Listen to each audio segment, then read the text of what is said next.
Hi, നമസ്കാരം. ശ്രീ സായി സച്ചരിതം അദ്ധ്യായം 26. 1. ഭക്തപാന്ത്. 2. ഹരിശ്ചന്ദ്ര പിതാലെ. 3. ഗോപാൽ അംബേദ്കർ എന്നിവരുടെ കഥകൾ. മുഖവുര. ലോകത്തിൽ കാണുന്ന സമസ്ത വസ്തുക്കളും മായാവിലാസമാണ്. അവ മിഥ്യയാണ്. പരബ്രഹ്മം മാത്രമാണ് യഥാർത്ഥത്തിലുള്ളത്. കയറിനെയോ മാലയെയോ ഇരുട്ടത്ത് പാമ്പെന്ന് തെറ്റിദ്ധരിക്കുന്നത് പോലെ നാം പുറംപൂച്ച് മാത്രം വിശ്വസിച്ച് ആന്തരാർത്ഥത്തെ മനസ്സിലാക്കാതെ പോകുന്നു. സദ്ഗുരുവിന് മാത്രമേ പുറംപൂച്ചല്ല യഥാർത്ഥം എന്ന് മനസ്സിലാക്കി തരുവാൻ കഴിയൂ. അതുകൊണ്ട് സദ്ഗുരുവിനോട് യഥാർത്ഥ കാഴ്ചയായ ദൈവസാക്ഷാത്കാരം തരുവാനായി അപേക്ഷിക്കുക. ആന്തരിക ആരാധന. ഹേമത് പാന്ത് ഒരു പുതിയ തരം ആരാധന പറഞ്ഞു തരുന്നുണ്ട്. കണ്ണീരിനെ ചൂടുവെള്ളത്തിൻ്റെ സ്ഥാനത്ത് സദ്ഗുരുപാദങ്ങളെ കഴുകാനുള്ള ജലമായെടുക്കുക. അദ്ദേഹത്തിൻ്റെ ശരീരം യഥാർത്ഥ പ്രേമമാകുന്ന ചന്ദനത്താൽ പൂശുക. യഥാർത്ഥ വിശ്വാസമാകുന്ന വസ്ത്രത്താൽ അദ്ദേഹത്തിൻ്റെ ശരീരം ആവരണം ചെയ്യുക. നമ്മുടെ 8 സാത്വിക വികാരങ്ങളായ 8 താമരപ്പൂക്കളെ അർപ്പിക്കുക. അദ്ദേഹത്തിൻ്റെ തലയിൽ ഭക്തിയാകുന്ന ചൂർണം തിരുമ്മുക. ഭക്തിയാകുന്ന അരപ്പട്ട ചുറ്റിച്ച് പാദത്തിൽ ശിരസ്സു വയ്ക്കുക. ഇങ്ങനെ സദ്ഗുരുവിനെ അലങ്കരിച്ച് നമ്മുടെ എല്ലാറ്റിനെയും നേർച്ച ചെയ്ത് ഭക്തിയാകുന്ന ചാമരം വീശി ചൂടകറ്റുക. അങ്ങനെ ആനന്ദകരമായ ആരാധനയ്ക്ക് ശേഷം ഇപ്രകാരം പ്രാർത്ഥിക്കുക: മനസ്സിനെ എന്നിലേക്ക് തന്നെ നയിച്ചാലും, സത്യവും മിഥ്യയും തിരിച്ചറിയാനുള്ള കെൽപ്പു തന്നാലും, ലൗകികത്തിൽ നിസ്സംഗത്വം തന്ന് ആത്മജ്ഞാനത്തിലേക്ക് എന്നെ നയിച്ചാലും, ശരീരവും ആത്മാവും അർപ്പിച്ചിരിക്കുന്ന ഞങ്ങളുടെ ദൃഷ്ടി അവിടുത്തെ ദൃഷ്ടിയാക്കി മാറ്റുക. അതുകൊണ്ട് ഞങ്ങൾ വേദനയും സന്തോഷവും അറിയാതിരിക്കട്ടെ. അവിടുന്ന് ആഗ്രഹിക്കുന്ന തരത്തിൽ ശരീരവും മനസ്സും നിയന്ത്രിച്ചാലും, അവിടുത്തെ പാദങ്ങളിൽ ഞങ്ങളുടെ മനസ്സ് ശാന്തി തേടട്ടെ. ഇനി ഈ അദ്ധ്യായത്തിലെ കഥകളിലേക്ക് കടക്കാം. ഭക്തപാന്ത്. മറ്റൊരു സദ്ഗുരുവിൻ്റെ ശിഷ്യനായ ഭക്തപാന്ത് ഒരിക്കൽ ഷിർദി സന്ദർശിച്ചു. അയാൾക്ക് ഷിർദിക്ക് വരാൻ ഇഷ്ടമില്ലായിരുന്നു. പക്ഷേ മനുഷ്യൻ ഒരു തരത്തിൽ ആശിക്കുന്നു, ദൈവം മറ്റൊന്ന് വരുത്തുന്നു. അയാൾ തീവണ്ടിയിൽ യാത്ര ചെയ്യുമ്പോൾ ഷിർദിക്ക് പോകുന്ന പല ബന്ധുക്കളെയും സ്നേഹിതന്മാരെയും കാണാനിടയായി. അവർ കൂടെ വരാൻ പറഞ്ഞപ്പോൾ അയാൾക്ക് എതിർത്തു നിൽക്കാൻ കഴിഞ്ഞില്ല.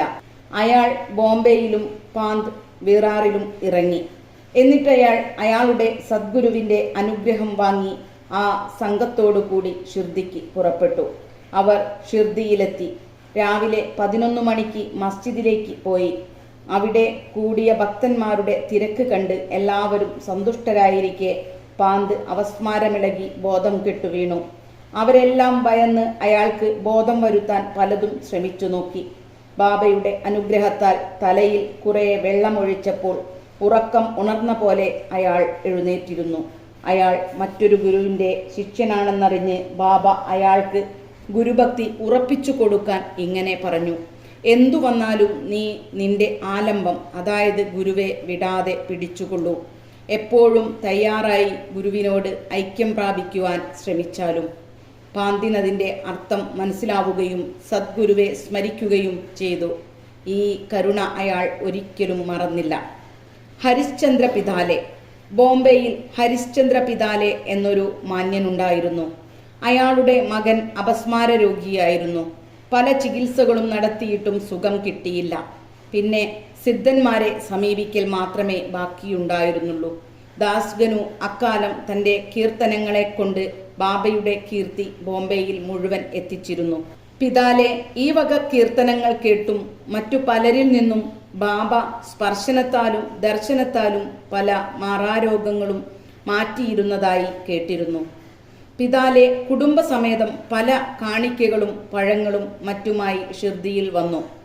അത് 1910 എന്നിട്ട് അയാൾ മസ്ജിദിൽ പോയി ബാബയെ നമസ്കരിച്ച് സുഖക്കേടായ മകനെ ബാബയുടെ കാൽക്കൽ വെച്ചു.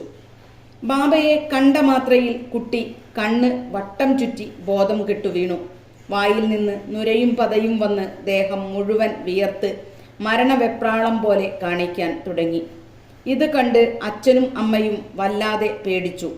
അങ്ങനെ ഇളക്കമുണ്ടാവാറുണ്ടെങ്കിലും ഇത്രയധികം അന്നാദ്യമായിട്ടാണ് ഉണ്ടായത്. അമ്മ കരഞ്ഞു പറയാൻ തുടങ്ങി. കള്ളനെ പേടിച്ച് കയറിക്കൂടിയ പുര തലയ്ക്കു വീണ പോലെയും പുലിയിൽ നിന്ന് രക്ഷപ്പെട്ട പശു അറവുകാരൻ്റെ കയ്യിൽ കുടുങ്ങിയതുപോലെയും വെയിൽ കൊണ്ട് തളർന്ന് യാത്രക്കാരൻ തണൽ നോക്കിയിരുന്ന വൃക്ഷം തലയിൽ വീണതുപോലെയുമാണ് അവരുടെ സ്ഥിതി എന്നും മറ്റും പറഞ്ഞ് നിലവിളിച്ചു. ബാബ അവരെ സമാധാനിപ്പിച്ച്, ഇങ്ങനെ കരയണ്ട, ക്ഷമിച്ചിരിക്കൂ, കുട്ടിയെ താമസ സ്ഥലത്തേക്ക് എടുത്തോളൂ, അരമണിക്കൂർ കൊണ്ട് സുഖമാവും എന്നു പറഞ്ഞു. അവർ ബാബ പറഞ്ഞ പോലെ ചെയ്യുകയും കുട്ടിക്ക് സുഖമാവുകയും ചെയ്തു. പിതാലെ കുടുംബം ഇതുകണ്ട് സന്തുഷ്ടരാവുകയും അവരുടെ സംശയം തീരുകയും ചെയ്തു. പിന്നെ പിതാലെ ഭാര്യയെയും കൂട്ടി വന്ന് ബാബയെ നമസ്കരിച്ച് മനസ്സിൽ ബാബയ്ക്ക് നന്ദി പറഞ്ഞ് അദ്ദേഹത്തിൻ്റെ പാദം തലോടിയിരുന്നു. ബാബ ചോദിച്ചു, ഇപ്പോൾ നിങ്ങളുടെ എല്ലാ ചിന്തകളും സംശയങ്ങളും ഭയവും ശമിച്ചുവോ? ഹരി വിശ്വാസവും ക്ഷമയുമുള്ളവനെ മാത്രമേ രക്ഷിക്കൂ. പിതാലെ ധനികനായിരുന്നു.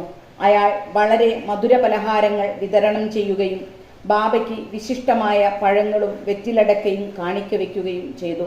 അയാളുടെ ഭാര്യ ശുദ്ധഹൃദയയും സ്വാത്വികയും ഭക്തയുമായിരുന്നു. അവർ തൂണിനടുത്തിരുന്ന് ബാബയെ നോക്കിക്കൊണ്ടിരുന്നു കണ്ണീർ തൂകും. ബാബയ്ക്ക് അവരുടെ ഭക്തി കണ്ട് വളരെ ഇഷ്ടമായിരുന്നു. ദൈവവും സിദ്ധന്മാരും സർവാർപ്പണം ചെയ്ത ഭക്തന്മാരെ ഇഷ്ടപ്പെടുന്നു. കുറച്ച് ദിവസം ഷിർദിയിൽ കഴിഞ്ഞ് പിതാലെ കുടുംബം ബാബയോട് അനുവാദം ചോദിച്ച് പോകാനായി വന്നു. അവർക്ക് ഉതി കൊടുത്ത് ബാബ പിതാലയെ വിളിച്ച് സ്വകാര്യമായി പറഞ്ഞു, ബാപ്പു, നിനക്ക് മുമ്പ് ഞാൻ 2 റുപ്പിക തന്നിട്ടുണ്ട്, ഇപ്പോൾ 3 റുപ്പിക കൂടി തരുന്നു. ഇത് പൂജാമുറിയിൽ വെച്ച് ആരാധിച്ചാലും. പിതാലെ ഇവ സ്വീകരിച്ച് അനുഗ്രഹത്തിനപേക്ഷിച്ച് നമസ്കരിച്ചു.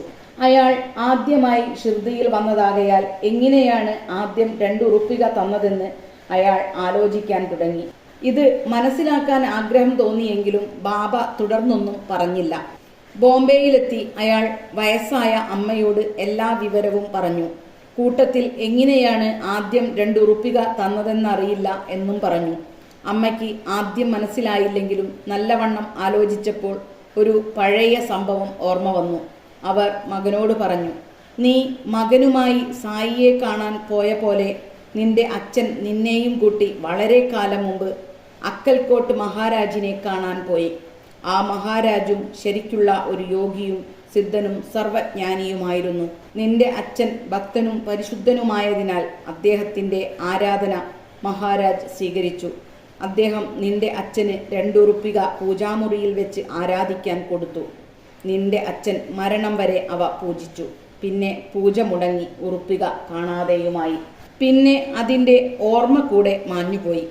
നീ ഭാഗ്യവാനായതിനാൽ അക്കൽക്കോട്ട് മഹാരാജ് സായിബാബയുടെ രൂപത്തിൽ നിന്റെ കഷ്ടപ്പാടു തീർക്കാൻ കുടുംബത്തിലെ ആരാധന മുടങ്ങരുതെന്ന് പറഞ്ഞു തന്നതാണ്. ഇനി സംശയിക്കേണ്ട. എല്ലാ ഗർവും കളഞ്ഞ് കുടുംബദേവന്മാരെയും ഉറുപ്പികയെയും മുടങ്ങാതെ ആരാധിക്കുക. ഋഷിമാരുടെ അനുഗ്രഹത്തിൽ സന്തുഷ്ടരാവുക. സായി സമർത്ഥ് നിനക്ക് ഭക്തി ഉണ്ടാക്കി തന്നിരിക്കുന്നു. അത് വളർത്തിയെടുത്ത് നന്നായി തീരുക. അമ്മയുടെ വർത്തമാനം കേട്ട് പിതാലെ സന്തുഷ്ടനായി. അയാൾക്ക് ബാബയുടെ സർവാന്തര്യാമിത്വം ബോധ്യപ്പെടുകയും ദർശനം കൊണ്ടുള്ള നേട്ടം അനുഭവപ്പെടുകയും ചെയ്തു. അതിൽ പിന്നെ വളരെ ശ്രദ്ധിച്ച് അയാൾ പെരുമാറാൻ തുടങ്ങി. അംബേദ്കർ. പൂനെയിലെ ഗോപാൽ നാരായൺ അംബേദ്കർ ഒരു ബാബ ഭക്തനായിരുന്നു. അയാൾ അബ്കാരി ഡിപ്പാർട്ട്മെന്റിൽ താനെയിലും ജവഹറിലും പണിയെടുത്ത് പെൻഷൻ പറ്റി. ഒരു ജോലിക്ക് വീണ്ടും ശ്രമിച്ചു, കിട്ടിയില്ല. മറ്റു കഷ്ടപ്പാടുകൾ പലതും നേരിട്ടു. സ്ഥിതി വളരെ മോശമായി. 7 കൊല്ലം ഇങ്ങനെ കഷ്ടപ്പെട്ടു.